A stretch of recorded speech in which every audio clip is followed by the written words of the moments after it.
യാദവേ എന്തോ ഇന്ന് നമ്മള് നല്ല തെളിഞ്ഞ അന്തരീക്ഷം അല്ലയോ? നമ്മളെ കൂട്ടുകാരൊക്കെ വന്നിട്ടുണ്ട്. ഉണ്ടോ കുരുവികള് ഉണ്ടോ? കാക്ക പലതരത്തിലുള്ള നമ്മുടെ കൂട്ടുകാരെല്ലാം വന്നിട്ടുണ്ട്. മൈന മരം കൊത്തി കണ്ടോ? മരം കൊത്തി. അപ്പോൾ നമ്മൾ കഴിഞ്ഞ ക്ലാസ്സിൽ നമ്മൾ എന്തുവായിരുന്നു പഠിച്ചത്? വരവീണ മൃദുപാണി ഗീതം അതിൻ്റെ സ്വരം കംപ്ലീറ്റ് ചെയ്ത്. അപ്പോൾ ഇന്ന് നമുക്കൊരു കാര്യം ചെയ്യാം, അർത്ഥം പഠിക്കാം. അതിൻ്റെ അർത്ഥം ഒന്ന് പഠിക്കാം. എന്താ അപ്പോൾ നമുക്ക് കുറച്ച് ഭാഗം ഇന്ന് പഠിക്കാം. അപ്പോൾ വരികളെങ്ങനെയാണ്?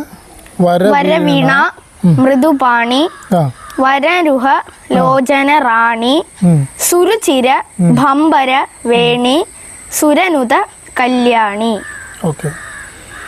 അപ്പോൾ വര വീണ ഇല്ലയോ? വര എന്നുള്ള വാക്ക് എവിടെയെങ്കിലും കേട്ടിട്ടുണ്ടോ? എവിടെയൊക്കെ ഉണ്ട്? ലൈൻ. പിന്നെ വരയ്ക്കാൻ പറയുന്നത്. പിന്നെ എന്തുണ്ട്? പിന്നെ വരമെന്ന് കേട്ടിട്ടുണ്ടോ? വരം ആരാ വരുന്നത്? ദൈവം. അപ്പം വരം തരണമെങ്കിൽ എന്തോ ചെയ്യണം? നല്ല ആളായിരിക്കണം. നല്ല ആളായിരിക്കണം. പിന്നെ നമ്മൾ എന്തെങ്കിലും ചെയ്യണോ? വരം തരണമെങ്കിൽ ചോദിക്കണം ഇല്ലയോ? അപേക്ഷ സമർപ്പിക്കണം ഇല്ലയോ? അപേക്ഷ കൊടുക്കുന്ന മാതിരി അപേക്ഷ സമർപ്പിക്കണം ഇല്ലയോ? അപ്പോൾ ഇവിടെ വര എന്ന് പറഞ്ഞു കഴിഞ്ഞാൽ അതിൻ്റെ അർത്ഥം എന്ന് പറഞ്ഞാൽ ശ്രേഷ്ഠമായത്. മനസ്സിലായോ? എന്ന് വെച്ചാൽ ഏറ്റവും ഉയരത്തിലുള്ളത്, ഏറ്റവും മുകളിലുള്ളത്. മനസ്സിലായില്ലേ? ശ്രേഷ്ഠമായത്. വീണ എന്ന് വെച്ച് കഴിഞ്ഞാൽ എന്തോ? വീണ ഒരു ഇൻസ്ട്രുമെന്റ്. വീണ എങ്ങനെ വായിക്കുന്നത്? ഇങ്ങനെ. ശരി. അപ്പോൾ വീണ പഠിക്കുന്നുണ്ടല്ലേ? ഇപ്പോൾ എവിടെ വരായി? രണ്ട് വർഷം കഴിഞ്ഞു. ഓക്കെ. അപ്പോൾ വീണ എന്ന് പറയുന്നത് മനോഹരമായിട്ടുള്ളൊരു ഇൻസ്ട്രുമെൻ്റാണ്. അതിൻ്റെ ഒരു പ്രത്യേകത എന്ന് പറഞ്ഞാൽ അതിനകത്തൊന്ന് മ്യൂസിക് ഉണ്ടാവും ഇല്ലയോ? സംഗീതം ഉണ്ടാവും.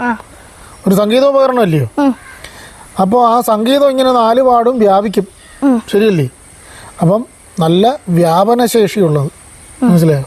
അപ്പോൾ ഇവിടെ എന്തു പറയുന്ന കേൾവിക്ക് എന്ന് വെച്ച് കഴിഞ്ഞാൽ കേൾവിയിലൂടെ മനസ്സിനെ ആകർഷിക്കുന്ന തരത്തിലുള്ള ശബ്ദത്തെ വ്യാപിപ്പിക്കുന്നത്. അതാണ് ആര്? വീണ. ഇനി അടുത്തത് മൃദു എന്ന് വെച്ചാൽ അർത്ഥം എന്തുവാ? മൃദുലമായ എന്ന് വെച്ചാൽ നമ്മളിപ്പോൾ താമര എടുത്തു നോക്കിക്കഴിഞ്ഞാൽ വളരെ മൃദുലമായിട്ടുള്ളതാണ്. പഞ്ഞി എടുത്തു നോക്കിയാൽ മൃദുലമായിട്ടുള്ളതാണ്. പിന്നെ നമ്മൾ ഈ റോസ